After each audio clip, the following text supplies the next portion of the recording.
Welcome back, everybody. So the last couple of videos, we spent some time setting up our development environment. We even archived some builds to the App Store. We set up our schemes, and now we're going to work mostly just on the mock scheme as we continue to build out this app. So I'll switch to the mock scheme here. And now it's time to jump back into our code base and actually start writing some more code. So in the last couple of videos, we set up our dev screen here. So we get some information on the current user that is running the app. And then throughout this course, we've also added a couple print statements, so we get some things printing to the console. Now, both of these are good little insights into what is actually happening in our app. But the reality is, if we actually push this to the App Store, I want information on every single thing that is happening in this app. And to do that, we're going to add logging and analytics. So you can imagine every time the user does anything on the screen, if they click this button, I want to know about it. If they go to this screen, I want to know about it. If they send a message, I want to know about it. And so what we're going to do in the next couple of videos is set up a logger in our app. So firstly, every time that some action happens, we get a printout down here of what is actually happening in our app. And then secondly, we're going to add some analytics so that we can actually send all of these events to an analytics provider. Now, depending on the team and the setup, logging and analytics are often separated. So logging would be what you print to the console down here, and then analytics would be what you're actually sending to your analytics services, like the events to your analytics services. For our purposes, I'm going to call those two things the same thing. I'm going to combine both the logging and the analytics. It's going to save us a ton of time rather than building out both of them. You obviously can build out both and it'll be quite simple for you to figure out how to separate them. But to be honest, I find that most of the time in my apps, the same things that I want to log are the same things that I want to have analytics for. So just combining the two honestly ends up saving me a ton of time. I think that after we do this, most of you probably will end up agreeing. But so the first thing that we're going to need here is to set up some sort of logger in our app. Now, when we connect to this logger, we're going to want to inject a bunch of services to funnel all of these events. So we can funnel events to our analytics services. So we're going to use like Firebase Analytics. We're also going to set up Mixpanel Analytics. Then we're also going to want to funnel events into the console so that we can actually print out some of the events in our console and we can see what's actually happening here. So anytime that we're thinking about setting up something in our app, and we're thinking about having a bunch of different dependencies or endpoints for where these analytics are going to go, the initial setup that should go to all of our minds now is our architecture. So the same architecture that we've been using, we are now going to use for our logging and for our analytics. It's going to look just like this. The only difference is that our analytics are going to have more than just one service at a time. So I'm going to copy this and just paste this here and paste it here. So our logging service is going to look a little bit more like this, where there is just a whole bunch of services that are all going through the LogManager. All right, so let's set this up now. Let's jump back into our code base. We're going to open up our services folder. And just like everything else, let's create a new folder here. I'll call it logs. We could also call it analytics, but the root of it is going to be a logger. So let's call it logs. And then just like all of our other services, we're going to set up a manager class. So let's jump in here, create a new empty file, and it will be our log manager. Go ahead and import Swift UI. Let's jump to maybe our user manager, and we should have some code here. I'll just copy this. Same setup. We're going to jump back into our log manager here. So our log manager is going to have a protocol. So let's make a protocol here called log service, open the brackets, and we'll inject a service called log service. We don't need any of this stuff. We'll inject a log service. We'll set self.service equal to service. We'll call this the log manager. And now we are set up. There's going to be one difference that we're going to make for our log manager versus our other managers. So all of our other managers, we injected essentially one service, or some of them we injected two. So actually for the user manager, we injected both a remote and a local, but for like the auth manager, we only injected one service. For our log manager, however, we're going to inject a bunch of services because I wanted the ability to send this to multiple endpoints or multiple analytics providers if needed. So we can send one service for printing to the console, one service for analytics A, one service for analytics B. So the only difference we're going to make for this one is just make this an array of services rather than one. So we'll call this services. I'll make this an array. We'll set the default equal to a blank array. We'll set self.services equal to services. I have built now a handful of loggers and analytics providers in the past, and I have found that there's basically the same handful of functions that we end up using in almost all of them. And so we're just going to start this one with actually just creating the protocol so that we can then later conform to it. So almost every log service has some way that you want to identify the user. So if you're going to log them into your analytics service, you want to identify them, basically log them into the service with their user ID, for example.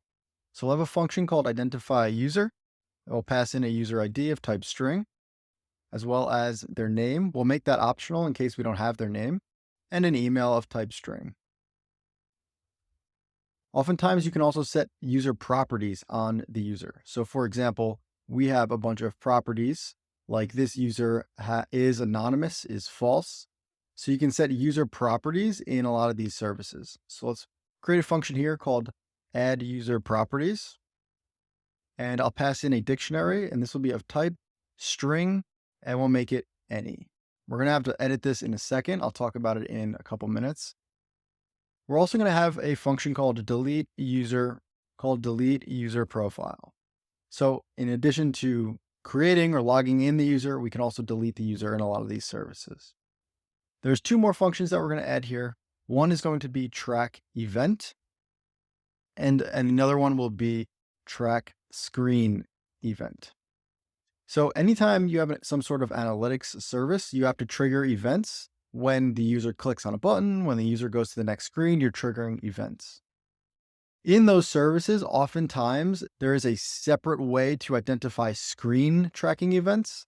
So the user goes to a new screen because a lot of the services, they'll actually track your screen time automatically. And so for that case, you want to track these separately. So that's why we have two different functions here. I know a lot of this is going to be a little bit abstract, but once we actually start triggering all this and looking at it, I promise you it all makes sense. These will be our core functions. When we track event, we're going to have to pass in some parameters for what that event is going to look like. Now, generally speaking, every event has an event name of type string, and they'll also have parameters. So you can add in parameters to the event, which also are generally a dictionary of type string any. Now, for our purposes, I'm going to turn this into a protocol so it'll be easier for us to conform to when we create a new event. Let's create another protocol called loggable event. And this will have an event name of type string, make it get only, as well as parameters, which is a dictionary of string any. I'll make it optional in case there are no parameters, and we'll make this get only as well. So a track event will actually have an event, which will be anything that conforms to loggable event. And I'll do the exact same thing for the screen event. The first service that we're going to set up is going to be our console service. So basically printing to the console here. This is not actually for analytics. This is literally just going to be printing to the console. Rather than having print statements all over our code, we're going to use this service. This way, we can also remove or turn off this service so that when we push to production, we don't have stuff printing to the console. So let's go ahead and create our first service. And I'm literally going to call it the console service and conform to the log service protocol. Let's go ahead and conform to it and get all of our methods here. The console service is literally just going to print to the console. So for the identify user, let's just make a string. We'll say let string equals, and I'll use the 3 quotes to make it a multi-line string here. And we're going to say identify user.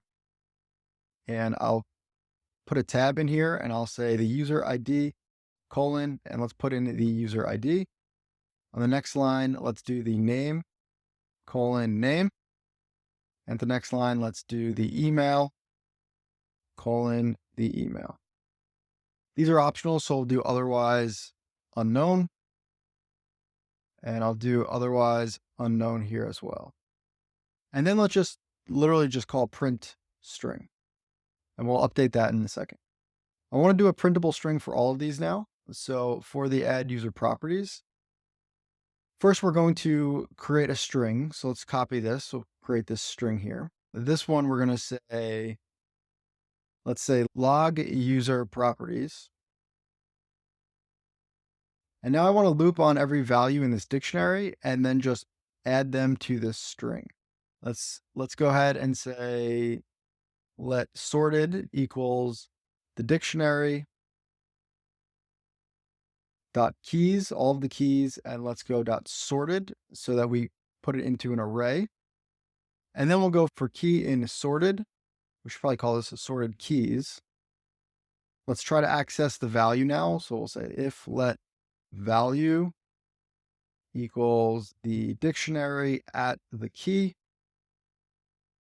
Then let's go ahead and add to the string. So then here we'll call string plus equals. So we'll add to the string.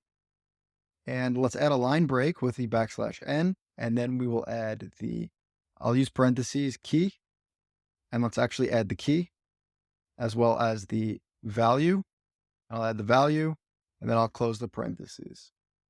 Make this a variable so that we can mutate this string. And then at the bottom here, let's just print out the string. For delete user profile, I'll do a similar thing. Let's just copy and paste this here. Let's just say literally delete user profile. And let's just print out the string for now. Lastly, we have the track event. We're going to do roughly the same thing that we did for the add user property. Let's copy that, paste it here. The name of this event will actually just be the event name. So we'll just pass in here the event.event name. And we can actually just one line this since it's not multiple lines here. And then the keys, we have a dictionary inside our loggable event. So we'll say if let parameters equals event.parameters. And let's say if the parameters dot is not empty, then let's go ahead and cut and paste this in here. And then sorted keys will be the parameters.keys.sorted. And then we'll access our parameters at the key. And then hopefully we can print out the string again here as well. For track screen event, we're just going to call track event. So track event. And I'll pass in the event. There will be some services later where the track screen event does something different than just calling this. But for our console service, this should be enough. All right, so we got our first service set up, and now we just need to add a bunch of methods into the LogManager as well. So I'm going to copy these function syntaxes and paste them down here. So in our LogManager, we'll call identify user. And let's just comment this out for now. And then we need to now call within each service, identify user. So we'll say for service in services. And then we'll call service dot identify user, user ID, name, email. And we're going to have to do this for all of these methods now. So here we're going to say for service in services and dot add user properties. We'll pass in the dict. Let's do another one for delete user profile. Let's copy this and we'll say dot delete user profile. And then two more. We'll say track event. We'll pass in the event as well as track screen event. We'll call it the event. Lots of code. Let's actually get this working in our app and see what it does. So let's put a LogManager into the environment. Let's go to our app.swift file where we have all of our dependencies. We can get rid of this. We can just delete this for now. All right, so where are our dependencies? Down here, let's also add a LogManager to our dependencies of type LogManager.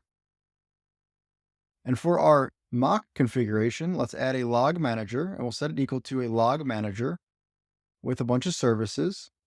I'll make this an array and we'll add in our console service. I'll copy this and let's put one for our dev and then for our prod.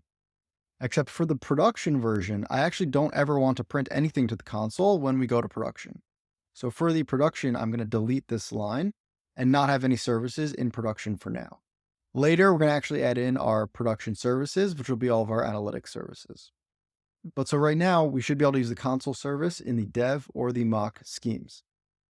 Let's also add one into the environment. So we'll add a quick environment and let's go LogManager. And again, we'll just put in the console service for the mocks.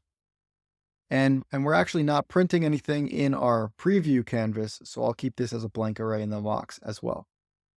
Lastly, let's scroll to the top and just throw our manager, our log manager into the environment. So now we should actually be able to start using it. Let's jump into our app view and just call some fake analytics just so that we can see them actually working in the console. I'll just do a quick on appear here and let's pull in our log manager. I'll make this the log manager and let's just call one of each. So what did we do here? Let's open up the log manager. Let's open them up and let's just say log manager dot identify user. Let's triple click Control M. Let's do ABC123 Nick hi@hi.com. Let's call log manager dot add user properties. And let's add in some fake properties here. So we've already made some event parameters. Let's call our user model dot mock dot event parameters. That should have the same type. I think that's enough just to check that this is working. I'll put this on one line of code. All right, so let's just build and run this to the simulator now and check that our log manager is working as expected and we are getting these printing out to the console. So as soon as the app builds and appears, we should get a bunch of logs now. Cool.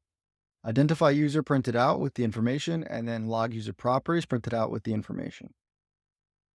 This is the basic setup that we're going to have for all of our logging and all of our analytics. So we're going to have this manager and then we're going to inject a bunch of services and then over the next bunch of videos, we're going to go now and tag our entire app with all of these events. This was a long video and it was a lot of coding and it felt kind of boring to me. So let's end this here. And the next video, we'll actually get into some of the bread and butter of actually adding these properties. So let's close this. Let's end the video here. Let's Option Command C.